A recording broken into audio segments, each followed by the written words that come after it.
I'm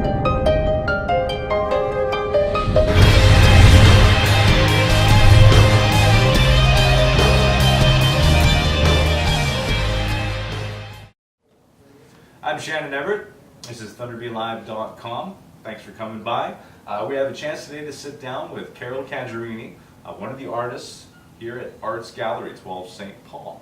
Now, Carol, tell us a little bit about what you put together here. Well, Dawn and I started Arts Gallery and opened in November 1st of last year. And it displays a collection of different artists. Dawn does leatherwork, and then I focus a lot on metalwork these days, but I also have my Preserving Herald project on display in the back. And I also have my paintings and drawings and any kind of fiber work or anything I've been up to in the past. And then we also teach here.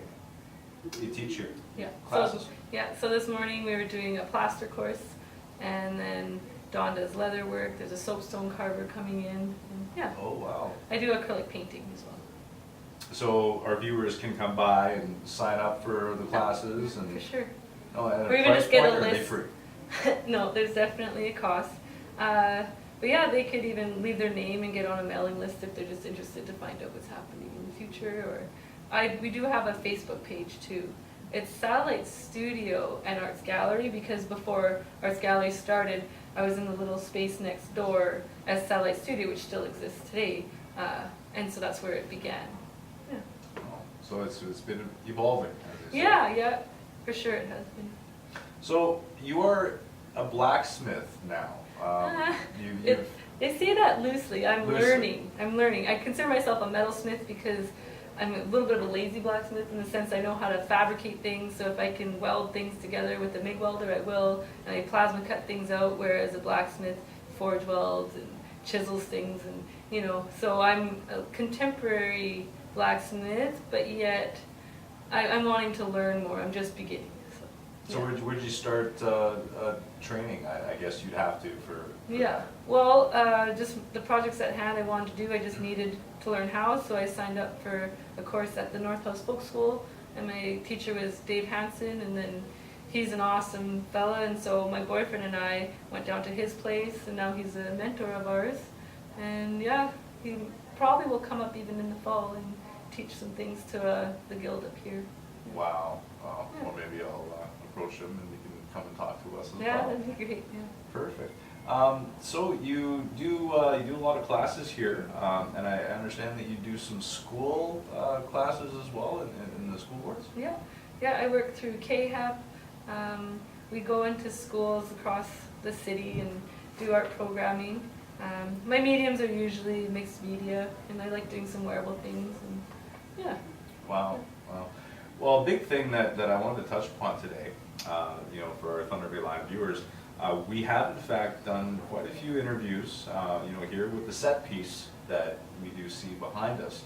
And I'd really like you to tell us a little bit about it. I've gotten a lot of comments from, a variety of people that they really like what is being seen in the background of our interviews. And it's so unique and it's so different that they would just like to know a little bit about it. And you call it the Preserving Herald project. So how did that all come in and about?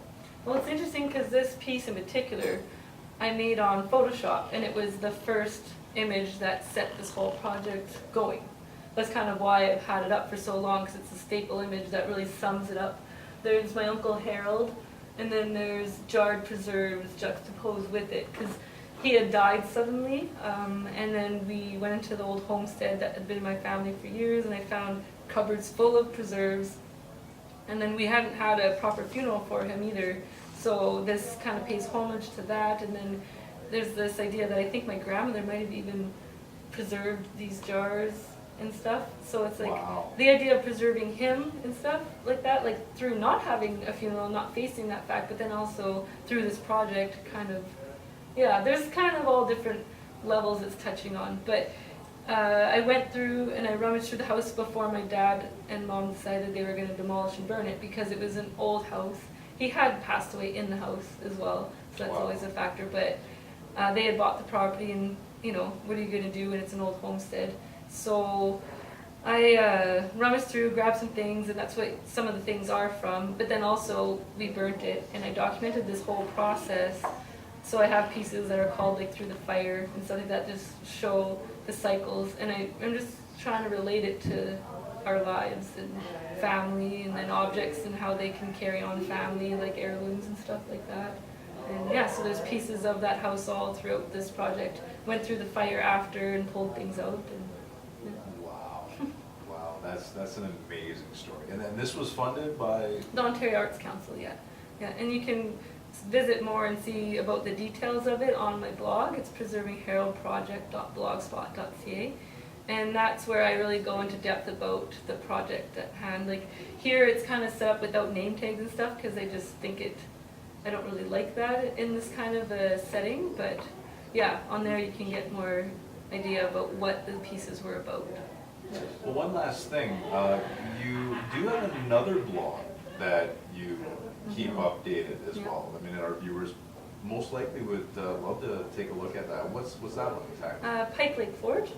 Yeah, pikelakeforge.blogspot.ca, which all actually link up to my carolkajorinne.blogspot.ca. So they're all linked together. You can kind It's of all find. intertwined. Yeah, yeah. But the Pike Lake Forge one is all about the metalworking, who inspires me, the projects that we've been doing, the projects we have done. There's images of arts gallery stuff, so the things that I have for sale are on there. I have Wow. a little bit of Joyce Seppala's and Dawn stuff's in there too, just to give people an idea.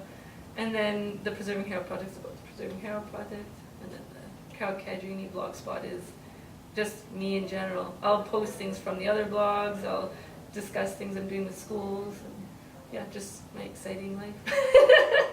Wow, that is exciting. Well, Carol, thank you so much for taking the time out today to, sit down with me. I'm Shannon Everett. Thanks for viewing. We're ThunderbayLive.com, and this is Carol Kajorinne.